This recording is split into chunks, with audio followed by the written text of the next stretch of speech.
Hello my cute lovelies, welcome to our channel statistics by Poonam. तो आज हम integral calculus का नेक्स्ट चैप्टर करने वाले हैं, लेक्चर नंबर 14।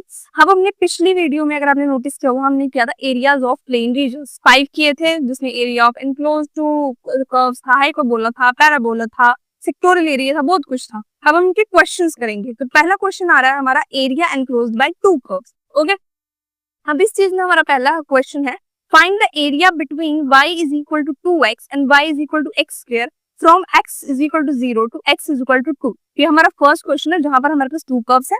इस केस में हमारे पास फॉर्मूला लगेगा integration a to b fx minus gx dx। तो इस केस में जो हमारी हाईएस्ट टर्म है वो ये है, और लोअर टर्म क्या है, y is equal to x square। हमने इनको पुट किया, इंटीग्रेशन की, हमें वैल्यू दी हुई है 0 से 2 तक। हमने इनको इंटीग्रेट किया x square minus x cube by 3, और इसकी वैल्यूज आ गई यहाँ पे हायर और लोअर। अब आप देख सकते हो इसमें फॉर्मूला कौन सा लगा है, आपको 2 बाहर मैंने ले लिया, ठीक है, आप ले सकते हो, बाहर ले सकते हो, बिकॉज ये कट तो जाना ही है। बिकॉज अगर मैं x को x1 है, इसको मैं अगर कर दूं, मैंने इस फॉर्मूला लगा के, मेरे पास कितना बनता है x स्क्वायर बाय 2, और x स्क्वायर बाय 2 यहाँ पर डिवाइड हो जाएगा तो x स्क्वायर ही बचा, वेरी वेल नोन। तो ये 4 माइनस, इसमें वैल्यू डालोगे, पहले आप 2 डालोगे फिर 0 डालोगे, तो आपके पास पहले 4 ही आता है। मैंने पहले क्या किया, 2 डाल दिया। आप जैसे मर्जी कर सकते हो, आपका आंसर करेक्ट आएगा। इसको करने के बाद आपके पास जो आंसर आता है वो आता है 4/3 स्क्वायर यूनिट। बिकॉज हम एरिया निकाल रहे हैं तो स्क्वायर यूनिट्स होना तो जरूरी है। नेक्स्ट है हमारे पास क्वाड्रेचर ऑफ हाइपरबोला। क्वाड्रेचर मैंने आपको बताया था कि फाइंडिंग एरियाज ऑफ हाइपरबोला। इसको थोड़ा वैसे मत ले जाना कि बहुत बड़ा अतरंगी सा नाम है, हमें समझ नहीं आ रहा है। इसका मतलब फाइंडिंग एरिया ऑफ हाइपरबोला। समझ रही हूँ, आज के टाइम पे हर एक छोटी चीज को लाइक बड़ा एग्जैजरेट करके बताया जाता है, but don't worry. Find the area under y is equal to 1/x। आपको पहले फंक्शन देख के समझ आ गया 1/x मतलब मुझे तो इसमें लोग वाला यूज करना है, मींस इसमें हाइपरबोला लगेगा। From x is equal to 1 to x is equal to 4, ये हमारी वैल्यू लग गई। ये वाला फॉर्मूला लगाया हमने, जिसमें हमें मेन जरूरत किसकी, अगर आप फॉर्मूले में देखोगे, log b की। तो इस केस में मैंने ये फॉर्मूला लगाया अपना आराम से, मैंने कोई वो नहीं किया, मैंने पूरा फॉर्मूला लगाया log b माइनस ए, जिसमें मैंने log 4 अलग कर लिया, log 1 अलग कर लिया। अब इस केस में log b ही आना था तो मैंने log 4 ले लिया, जो कि मोस्ट प्रोबेबली अगर आप इसकी वैल्यू निकालोगे, आप एक कैलकुलेटर यूज कर सकते हो, या मे भी कुछ और आपके पास कोई ऑप्शंस है, या आप याद भी कर सकते हो। इसका रिजल्ट है 1.386, ठीक है, जिसको हम लिखेंगे 1.386 यूनिट्स स्क्वायर। समझ आया अब आपको ये। नेक्स्ट है हमारे पास सेक्टोरियल एरिया। सेक्टोरियल एरिया हमने पिज्जा वाले में किया था, तो इसका क्या था, find the area of a sector of radius r is equal to 7 centimetre and angle 60 degree. आप देख सकते हो इस क्वेश्चन में पढ़ते ही पता लग रहा है हमें कि रेडियस दिया हुआ है, साथ में एंगल दिया हुआ है। तो ये हमारा इस वाले फॉर्म की तरह बन रहा है, ये रेडियस, और ये अगर मैं इसको पिज्जा स्लाइस की तरह ले जाऊंगी, मेरा थीटा। ओके, अब मुझे इसका रिजल्ट निकालना है। सो अगर मेरे को थीटा दिया हुआ है तो ऑब्वियसली मैं थीटा वाला, डिग्री वाला यूज करूंगी। So theta divided by 360 degree pi r square, multiply हो रहा है, ये कुछ बच्चे इसको गलत मत ले जाना, मल्टीप्लाई हो रहा है। 60 डिवाइडेड बाय 360 इंटू पाई 7 का होल स्क्वायर हो गया। जिसको मैंने ओपन किया तो मेरे पास 49 पाई बाई 6 आ गया। मैं इसमें दोनों, आप कोई भी वैल्यू यूज कर सकते हो, मैंने 22/7 यूज किया, 3.14 भी यूज कर सकते हो, जैसे आपको सही लगे।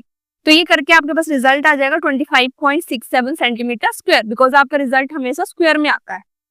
नेक्स्ट है हमारे पास area bounded by a closed curve. अब इसमें हमें फाइंड आउट कैसे करना है अपना एरिया। तो इस केस में हमें बोला है कि find the area of a circle of radius r is equal to 3। अब आप इसमें देख सकते हो आपको सिर्फ रेडियस दिया हुआ है, ठीक है। तो इस केस में आपको पोलर फॉर्मूला लगाना पड़ेगा, a is equal to 1/2 integration आपकी थीटा 1 से थीटा 2 तक हो रही है, r theta square means radius का स्क्वायर d थीटा।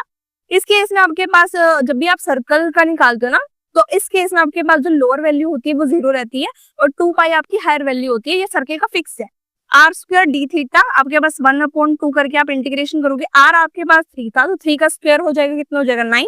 ये 9 डी थीटा आ गया, 9 बाहर आ जाएगा। यहाँ पर इंटीग्रेशन ऑफ डी एक्स क्या होती है, एक्स होती है। इसको हम तो एक्स के लिए बात कर रहे हैं, यहाँ पर थीटा के लिए, तो थीटा आएगा। पहले वैल्यू पुट करके 2 पाई माइनस 0, 0 को तो कोई यूज नहीं है, तो आपके पास वैल्यू बच जाएगी 2 पाई।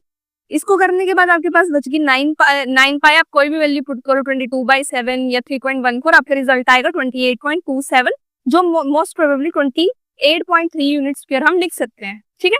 अब नेक्स्ट है हमारे पास, जिसको आप लास्ट क्वेश्चन भी बोल सकते हो, ठीक है। सो इस क्वेश्चन में क्या है हमारे पास, अप्रोक्सीमेटली हमें बोला है कि इंटीग्रेशन निकालनी है x स्क्वायर dx की। सो इस केस में हमारे पास है using Simpson's rule with n is equal to 2। मेरे पास n क्या आया, n हमने बोला था इवन नंबर, यहाँ पर इवन नंबर है, हाँ है, 2 इज योर इवन नंबर।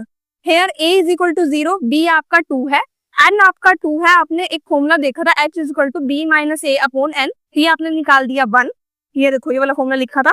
इसके बाद आपके लिए x नोट जो है वो 0 है, क्योंकि आप एक एक करके डालोगे, x1 आपके लिए 1 है क्योंकि 2 तक जा रहे हैं ना, 0 1 2 ऐसे आपके पास वैल्यूज आ गई, फंक्शन वैल्यूज आ गई, ये वाली इसको आपने स्क्वायर कर दिया बिकॉज फंक्शन आपका x स्क्वायर है, आपने f1 का निकाला, f2 का भी निकाला, फॉर्मूला यूज करके आपने सारी वैल्यूज डाल दी। वैल्यूज डालने के बाद आपके पास जो 4 था 1 के साथ मल्टीप्लाई हो गया, ऐसे करते करते आपके पास 8/3 आंसर आ गया, तो आपके पास रिजल्ट आ गया 2.67। ओके, सो क्वेश्चंस है, आप इनका स्क्रीनशॉट ले लीजिए प्लीज, आई इंसिस्ट, प्लीज आप इनका स्क्रीनशॉट ले लीजिए। Okay, this is your questions, आप इनको सॉल्व कीजिए। अगर आपको कोई डाउट होता है थ्रू आउट दिस वीडियो आप मुझे बता सकते हो, मैं आपको सॉल्व करके दूंगी, अदरवाइज आपको और भी कोई दिक्कत है आप मुझे बता सकते हो। मिलते हैं नेक्स्ट वन, तब तक के लिए bye and have a nice